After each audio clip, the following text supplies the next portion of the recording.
Foca na mãozinha. Quando eu falo dos indicadores DK-Trader para vocês, ele auxilia a gente em tomar as decisões de forma absurda. Isso aqui é o DK Bands, tá? As bandas de volatilidade programadas e totalmente editáveis, tanto em percentual, cores, tudo que você quiser, tá? A banda central, primeiro desvio para baixo, primeiro desvio para cima, segundo desvio para cima, segundo desvio para baixo. O índice dentro da lateralidade ampla, olha como ele veio buscar a banda inferior, subiu direto, buscando a banda superior. Impressionante. Aí, somado a isso, o que você faz?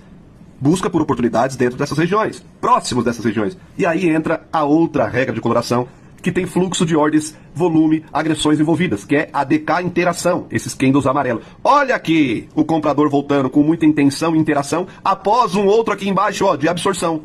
Voltou a testar o Fair Value Gap e foi aquela subida que levou o preço até a banda superior. São indicadores institucionais, pensados para te dar regiões institucionais de preço e fluxo e intenção institucional. Ai, Deco, eu queria um que fizesse milagre.